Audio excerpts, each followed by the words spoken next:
Tem São José da Anchieta aqui também? Tem. Olha só. Vai, João, São José da Anchieta. Tá acordado, João? Ah, rapaz, você se ligue, rapaz. Você tá brincando o quê? Ah, meu amigo. Cadê aqui? Anchieta.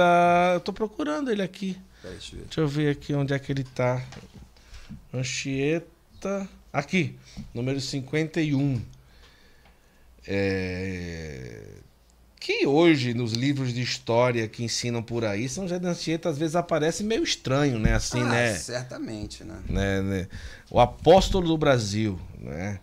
E aqui você já começa falando do adeus papai, né? Uhum. E imagina só, quando você pega aí 1500 e pouco, né? Homem que começou, né? Começou tudo, né? Existiam 2 séculos que a quantidade de santos era impressionante, né? O século dele aí, o século XVI, né, que o Brasil estava começando, porque tinha a ordem lá de Santo Inácio de Loyola, né, os jesuítas. Sim. Cara, ali tinha Santo Inácio de Loyola, São Francisco Xavier, São Pedro Fabro, São Pedro Canísio, que está no livro aí, São José de Anchieta, só aí falei 5, né? Quem mais? Santa Teresa d'Ávila, São João de Ávila, São João da Cruz, miríade, assim, só que eu lembrei aqui 8, né? Esse é um século impressionante. O outro século também é o século XII, né? Que aí tem São Francisco de Assis, São Francisco, São Domingos de Gusmão, né? Que são as 2 ordens, né? São franciscanos dominicanos. Na Espanha lá, é um pouco antes, a Espanha tem são os domingos, né? São Domingos de Gusmão, que são os dominicanos, São Domingo de Sá, lá o Calçade e de Silos, né? São 3 grandes santos, isso um pouco antes de... São Boaventura, São Tomás de Aquino, São Alberto Magno, cara, então foram esses 2 séculos, o 12 e o 16, é impressionante a quantidade de... que Deus precisa, né? Ele vai mandando os santos para ajudar, né? Vai fazendo acontecer. Os santos são os antídotos, né, para cada tempo, né? Eles vão... E tem aqui uma... Tem várias histórias impressionantes aí dele, né? Eu tô vendo aqui, São José da Anchieta, vou dizer, viu? Né? E o Rio de Janeiro também, né? Sim, na guerra lá entre... Inclusive o Rio de Janeiro é São Sebastião do Rio de Janeiro por causa disso, né? Que teve a guerra lá entre os franceses e os portugueses na Baía de Guanabara. E São Sebastião apareceu, segundo Sebastião, na tradição, né? Lutando do lado dos portugueses e o pessoal os franceses partirem em retirada. Tem alguma coisa sobrenatural aqui, né? Passando de um barco para outro. E por isso São Sebastião do Rio de Janeiro. Esse é um dos motivos, né? São Sebastião por causa dessa tradição e também por causa que era o rei de Portugal na época, São Sebastião, e aí acabou que o estado do Rio de Janeiro ficou com esse nome. Mas ele também... E ele morreu em Heritiba, né? Lá no Espírito Santo. E quando ele morreu, teve um cortejo de 3 mil índios levando ele até onde está o corpo dele, se não me engano, em Vitória. Os índios chorando, falando, nossa, morreu o nosso pai. Quer dizer, 3 mil índios levando o cara. Caramba. Provavelmente, no livro de história, a pessoa vai falar alguma outra coisa, né? Vai falar, pegar só o lado ruim do cara, né? Que é difícil, né? Pô, pegar um lado ruim de um cara como esse é difícil, mas o pessoal sempre acha. Por que chama o Novo Adão? Por que chama Anchieta Novo Adão? Porque ele tinha domínio, porque todo grande santo, eles têm domínio sobre a natureza, né? Certo. E assim como Adão tinha, né? Ele dava nome lá aos bichos, tinha domínio, né? Adão, ele tinha um estado de justiça original, né? Então Deus deu para ele vários dons preternaturais, que ele podia meio que... Vários dons que não são sobrenaturais, mas são dons além da natureza. E um dos dons era essa questão lá de dar o nome aos bichos e ter domínio sobre os animais, né? Que é o que vai acontecer quando... E aí, por que ele é um novo Adão? Porque algumas vezes... por exemplo, eu conto um caso aí que o padre Manuel da Nóbrega estava passando mal. O padre Paulo Ricardo, se não me engano, contou isso num vídeo dele, padre Paulo Ricardo. Ele estava numa canoa, passando eles com aquele hábito, imagina, com calor aqui do Brasil, né? Eles com hábito, né? Começou a passar mal, já devia ser uma certa idade, né? Não tinha hospital, não tinha remédio, imagina. E aí ele fez o sinal para os pássaros e os pássaros ficaram para os pássaros fazerem uma sombra na canoa. Então veio um monte de pássaro e ficaram voando em cima da canoa, fazendo sombra. E aí quando a canoa chegou na praia, eles tiraram, né? Os índios tiraram o padre Manuel da Nóbrega e ele fez um sinal para os pássaros foram embora. Caramba. Então ele tinha domínio, né? Ele vinha andando lá de baixo até aqui em cima, lá de baixo da praia, né, para cá, para São Paulo, acho que são 500 metros, né, 500 e poucos metros de altitude, São Paulo, a cidade, né.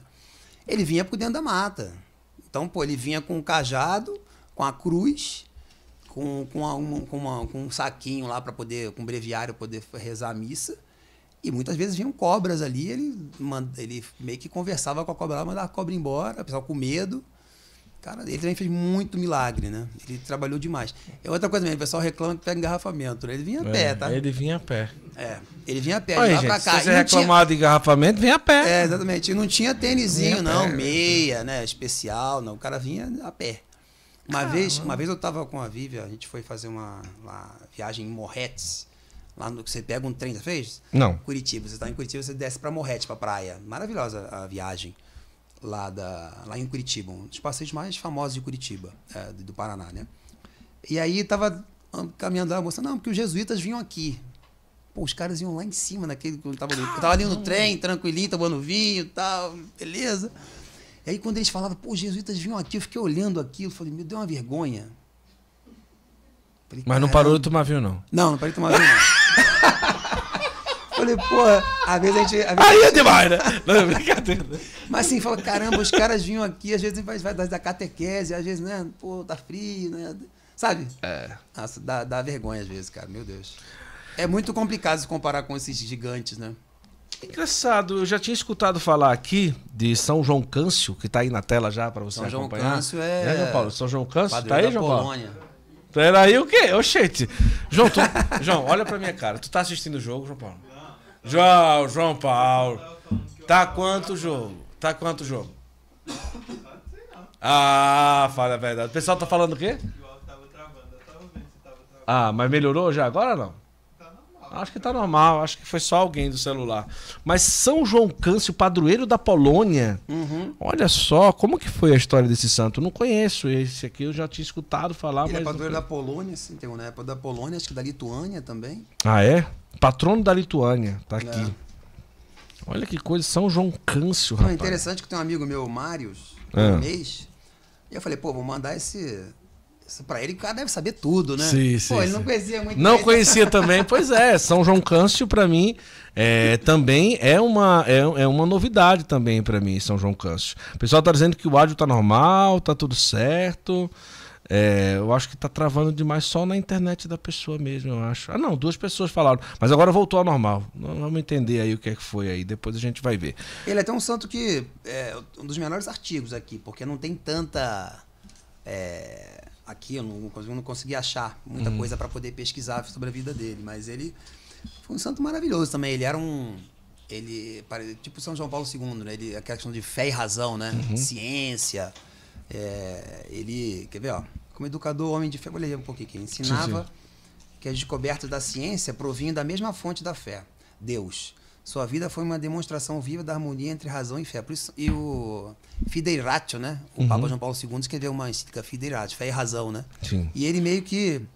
Engraçado, né? Porque são dois Joãos, né? É verdade. João Paulo II. E os dois poloneses, né? Falando sobre fé e razão. Ele foi um dos... E aqui tem dizendo aqui... E uma história interessante dele, era um cara muito, muito bom, né? E sempre quando ele era... maltratado, incompreendido, alguma traição, ele agradeceu, ele falava, graças a Deus, assim. Ele descobriu, o cara fazia mal para ele agradecia. Graças a Deus. Uma vez foram roubá-lo e perguntaram para ele, você deu o dinheiro todo? Ele com a roupa de padre. Eu dei, beleza. Aí os ladrões foram embora. Aí passou um tempo, ele botou a mão assim no hábito, ele viu que tinha uma dobra lá e tinha umas moedinhas lá.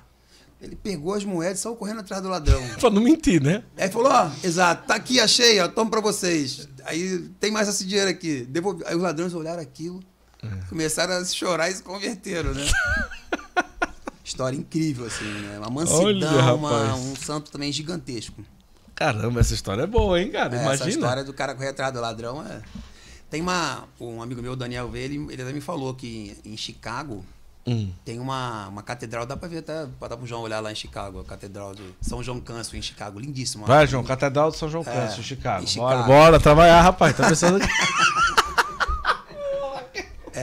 Lindíssima. Tem vários vídeos. Hoje em dia com a internet é fácil, né? Você já foi lá, não? Nessa daí não. Não.